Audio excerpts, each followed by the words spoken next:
Peace and love, peace and love. Welcome back to www.freeingtheminds.com. We are back live in effect out here, lakeside, vibing out, you know what I mean? Just catching some good vibes, man. Catching some good vibes. I'll give you a shot so you can take a look at all of this good stuff, man. See what's going on out here.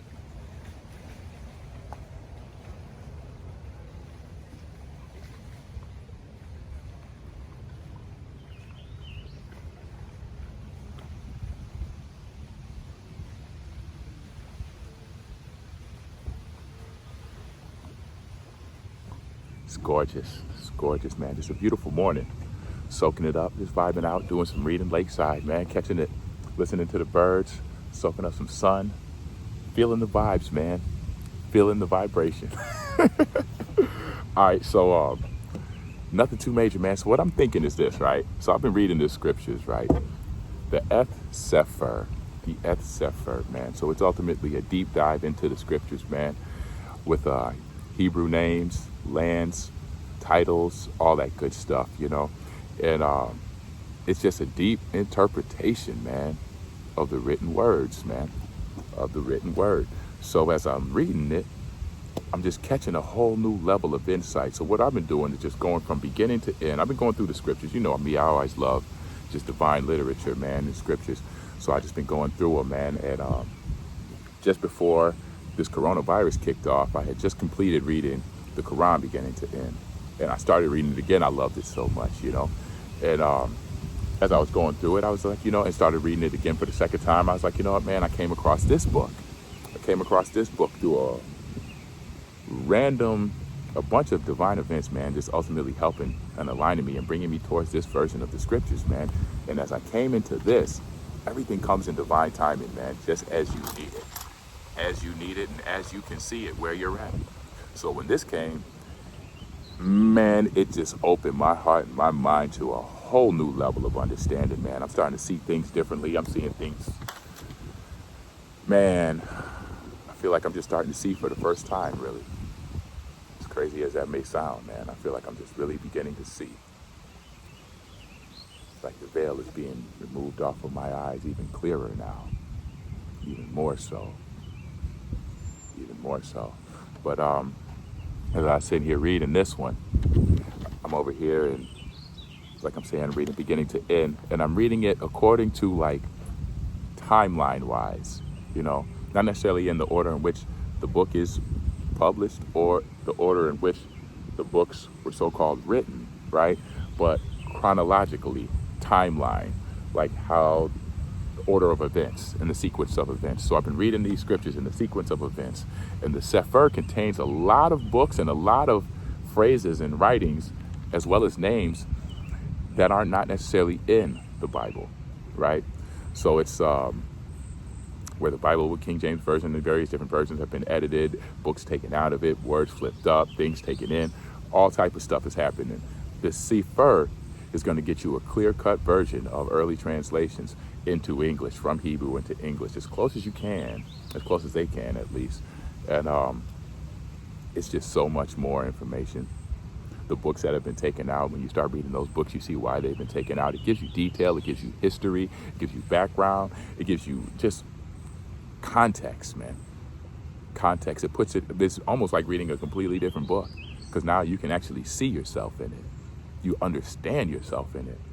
You can see your complete, like, man, the mannerisms, the way people get down, how they interact, everything. I can see myself totally now. I can see it. The culture, the way of life, us as spiritual people, just being a spiritual people, man, you understand and see the lineage over time, then to now, the progressions going into it. And when you start breaking it down along with like the genetics, DNA, bloodlines and haplogroups and all this type of stuff, context, even looking at old 1747 maps, you start to put all this in context, and then you begin to see yourself. And then you take that lexicon and you start going and doing the etymology behind the language and these terms, you really begin to see yourself. This is clear. This book is an African epic. And beyond an African epic, it's an original people's story. A story of people coming into being, of people who have always been who they are, persecuted, chased, broken down, subjugated, split off, splintered into, all types of stuff, man. The human drama, the human epic, the story of legacy, story of longevity, man. It's all in here. So as I'm sitting up here reading, I'm over in the book of Numbers now, and I get to chapter 11. And I was just on the text with my friend. I was just like, I'm over here, man. This book, the first 10 chapters is all about just counting, tallying, and ordering, and creating, and making this, and basically setting up the fort in the wilderness. Setting up for it in the wilderness. These cats have just left Israel. I'm sorry, the Yasharelis, the Israelites, the Hebrews, they have just left Egypt. Moses and Aaron have taken them out of Egypt. They're into the wilderness, and they're out there in the wilderness trying to figure it out. They're on an 11-day journey that takes them 40 years because their minds weren't right, and they got to go through this process of getting their mind right. So now I'm getting to this chapter 11, and in this chapter 11, it's I was just talking to my friend, like, they're doing all this tallying, he's counting all this stuff. When is the action popping? And then as soon as I got to chapter 11, it starts to kick off. So let me read this one right here. Let's read this together, right? So chapter 11, it says, because as I'm reading this stuff, man, it's like, you see it. Just check this out. Just check this out. The humorism, everything, man. You just check it out. Chapter 11. And when the people complained, it displeased Yahuwah. Yahuwah is God. Yahuwah. And when the people complained, it displeased Yahuwah. And Yahuwah heard it, and his anger was kindled. And the fire of Yahuwah burnt among them, and consumed them that were in the uttermost parts of the camp. And the people cried unto Moshe, and when Moshe prayed unto El Yahuwah, the fire was quenched. And he called the name of the place Taberah, because the fire of Yahuwah burned among them. And the mixed multitude that was among them fell a-lusting. And the children of Yasharel also wept again, and said, who shall give us flesh to eat? Who's going to give us flesh to eat? Meat. We needed meat. We remember the fish, which we did eat in Misraim freely, Egypt. We remember the fish that we ate in Egypt freely. We remember the cucumbers, the melons, and the leeks, and the onions, and the garlic. But now our soul is dried away. There is nothing at all besides this manna before our eyes. This manna. They got tired of eating manna. They were eating manna all this day. And what is manna? It says, and the manna was a coriander seed, and the color thereof as the color of bdellium. And the people went about and gathered it, and ground it in mills, or beat it in a mortar, and baked it in pans, and made cakes of it. And the taste of it was as the taste of fresh oil. So they're eating some healthy food, something healthy, but they're flipping it up this way, making it that way, doing this, doing that. They're getting tired of eating it. They're like, all right, we've done everything that we can do with this thing, man. We need some meat. We need meat. And they got upset. And like I said, the taste of it was a taste of a fresh oil. So it's fresh, coming straight down in the morning. They're getting this stuff straight from heaven. They call it the manna from heaven. So this is what it says, verse 9. And when the dew fell upon the camp in the night, the manna fell upon it. So the dew comes down and the manna falls along with it. Then Moshe is Moses. Then Moshe heard the people weep throughout their families, every man in the door of his tent. And the anger of Yahuwah was kindled greatly. Moshe also was displeased. So now the people are getting on God's nerve and Moses' nerve. This is where it gets interesting. And Moses said unto El Yahuwah, wherefore have you afflicted your servant? Why did you do this to me? Why have you afflicted your servant? And wherefore have I not found favor in your sight that you lay the burden of all these people upon me? So why have you treated me this way? Why have I not found favor that you would have these folks all up on me complaining all the time? That I have not found favor in your sight, that you lay the burden of all these people upon me. Have I conceived all these people? Are these my kids? Have I conceived all these people? Have I begotten them? That you should say unto me, carry them in your bosom, and as a nursing father bears the sucking child unto the land which you swore unto their fathers. Like, basically, I'm not their daddy, but you got me treating them like, why? If you really found favor in me, why are you putting me through this, God? How many of you said this before? Whence should I have Okay, so he says, verse 13, when should I have give, when should I have flesh to give unto all this people? Where should I get this? Where am I going to get this flesh for all these people? Where am I going to find some meat for these people? For they weep unto me, saying, give us flesh that we may eat. For they're always crying, they're asking me about this meat. We need some meat. Where am I going to get this meat from? I am not able to bear all these people alone, because it is too heavy for me. And if you deal thus with me, kill me, I pray you, out of hand, if I have found favor in your sight, and let me not see my wretchedness. So he's over here complaining. He's like, yo, these folks are tripping. They're asking for this. They want some meat. They're complaining about what we have. We got healthy foods, but they're tired of eating it this way, that way, and the third. They want meat.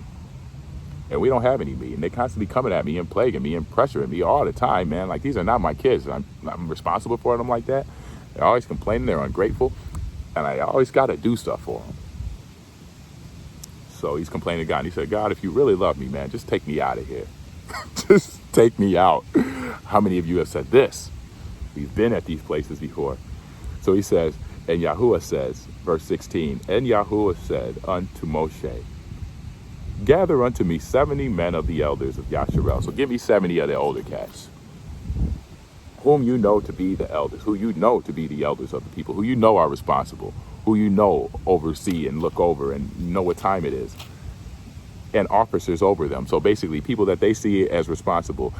Choose 70 elders from among these folks who you know to be elders, who you know are of age and responsible and mature enough to handle these duties, and who the people respect enough that they come to and they basically appointed as their own advisors, officers, overseers. Bring them unto me. So he says, and bring them unto the tabernacle of the assembly, that they may stand there with you. And I will come down and talk with you there. So basically, get them 70 that you feel, that you trust, and the people trust. Bring them down to the tabernacle, and I'll meet you there. And I will come down and talk with you there. And I will take the spirit which is upon you, and will put it upon them. And they shall bear the burden of the people with you, that you bear it not alone. So I'm going to put these folks in there, and they're going to have the same spirit that you got. They're going to feel exactly what you're feeling. That way that you don't have to go through this alone, but you're going to have some people to ride with you. And say you unto the people, sanctify yourselves against tomorrow. Dig this. So he says, and say you to the people. So after you get these 70, I'm going to put what's in you in them. Y'all going to be on one accord, feeling the same thing. And then you say unto the people, sanctify yourselves against tomorrow, that you shall eat flesh. You're going to have your meat tomorrow. For you have wept in the ears of Yahuwah, saying, who shall give us flesh to eat? For it was well with us in Egypt. So God had heard you talking about who's going to give us some flesh to eat. We were all good in Egypt. We were all good over here in Mizraim. But now we're out here in the wilderness, man. We over here following this dude over here. And we supposed to be getting a better life. And they're complaining. They don't believe it. They're unbelieving. So now, they don't think that, and they lost hope. So he says, who shall give us flesh to eat? And it was well with us in Egypt. Therefore, Yahuwah will give you flesh. Therefore, God will give you flesh to eat. And ye shall eat it. And ye shall eat it not just one day, nor just 2 days, nor 5 days, or 10 days, or even just 20 days, but even a whole month, until it comes out of your nostrils. You'll be eating this stuff. And it will be loathsome unto you, because that ye have despised Yahuwah, which is among you, and have wept before him, saying, why came we forth out of Egypt? So you're being ungrateful. You're coming out of a situation. You're in the wilderness. You're not where you were. So you're no longer in this slave and bondage, but your situation doesn't necessarily seem to be better. You're in a wilderness place. In the wilderness, it's a lot of randoms, a lot of unknowns and variables that exist in the wilderness, man. You don't necessarily know what's going to happen or where your next meal is coming from or any of this. But they were taken care of. And they were provided for. Though they were eating the same food every day, they flipped it up different ways. They put remixes to their dishes. You know what I mean? It basically just had it's kind of like having just veggie dishes. And you're just flipping it up different ways. Or some days you're eating broccoli and peas, and the next day you're eating like potatoes and carrots and maybe some callaloo and some greens or something there. But basically you're flipping your dishes. But in this case, they have one dish. And they got to flip that dish mad different ways. But it's a healthy dish. And it's a fresh dish. And it tastes fresh, but they're tired of eating it. They wanted more diversity, and they didn't like their situation. They didn't like where they were at, so they wanted something better. So they kept on complaining, not having faith in where they were going, not having even faith in where they were at, not even being thankful for being pulled out of what they just came from, but always wanting better. The hole in the heart that went unfulfilled, right? So he says, and Moshe said, the people among whom I am are 600,000 footmen, and you have said, I will give them flesh, that they may eat a whole month. Shall the flocks of the herd be slain for them, to suffice them? Or shall all the fish of the sea be gathered together for them, to suffice them? And Yahuwah said unto Moshe, is Yahuwah's hand waxed short? Is my hand small? Do you not have faith either? Do you not believe? Are you questioning me now? You got to look at these things, man. You shall see now whether my word shall come to pass unto you or not. So basically he said, I'm going to show you. I'm going to show and prove. And Moshe went out and told the people the words of Yahuwah, and gathered the 70 men of the elders of the people, and set them round about the tabernacle. And Yahuwah came down in a cloud and spoke unto them, and took of the spirit that was upon them, and gave it unto the 70 elders. And it came to pass that when the spirit rested upon them, they prophesied and did not cease. Highlight that. And it came to pass that when the spirit rested upon them, they prophesied and did not cease. But there remained 2 of the men in the camp. The name of the one was Eldad, and the name of the other was Medad. And the spirit rested upon them, and they were of them that were written, but went not out unto the tabernacle, and they prophesied in the camp.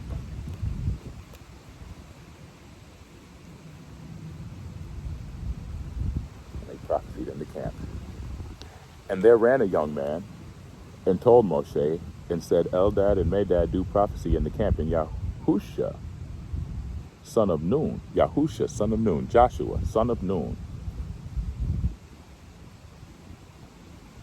Yahusha, son of Nun, the servant of Moshe, one of his young men answered, said, my Adonai Moshe, my Lord Moses, forbid them. And Moshe said unto him, envy you for my sake.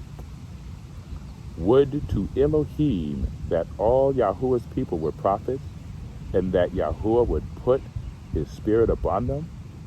And Moshe got him into the camp, he and the elders of Yasharal. So he said, so basically Joshua came up and was a little envious and was like, man, Moses, my Lord, forbid them. Don't allow them to keep prophesying like that. And Moses said unto him, man, don't be so envious. Would God want everybody to be prophets? Does he want his spirit to be spoken through by everyone?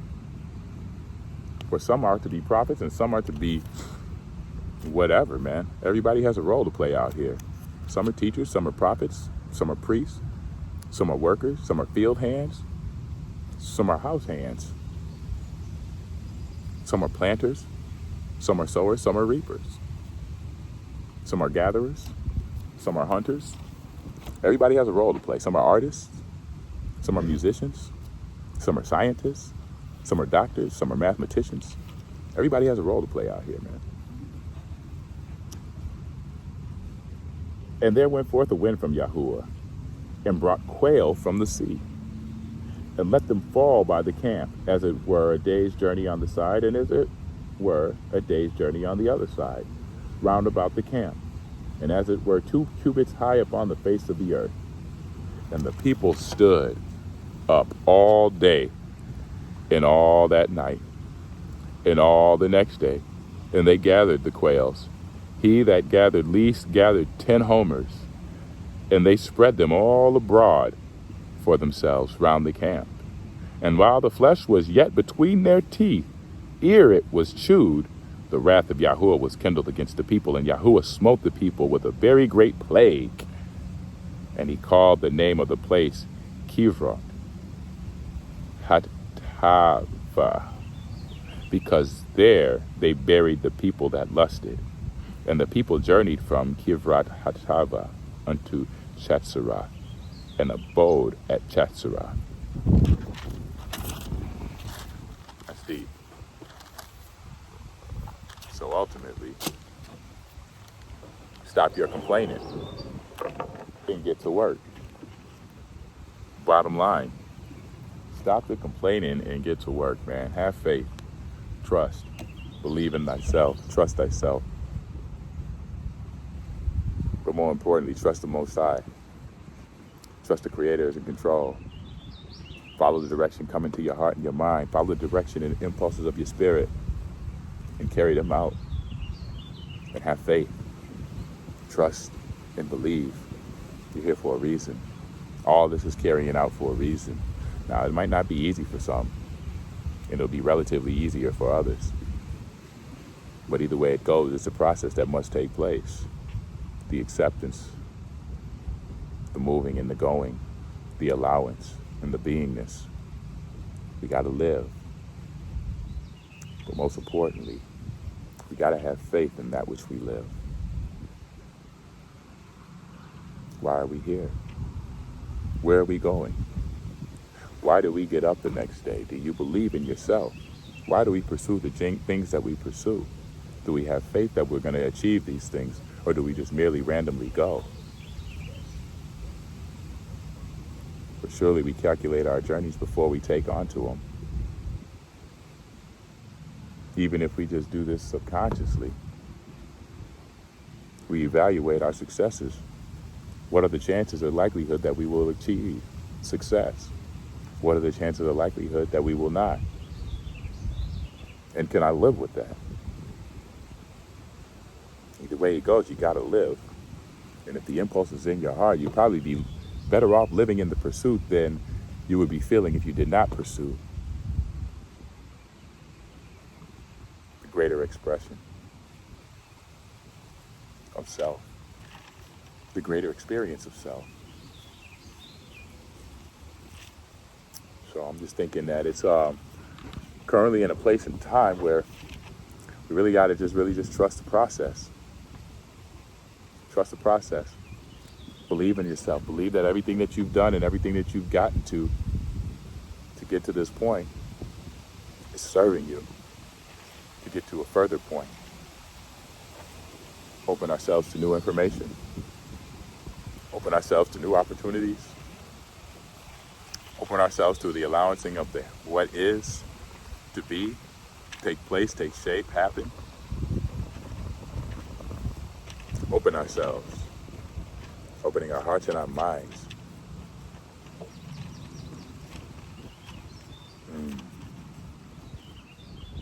It's a beautiful day out here, man. It's like peace of mind.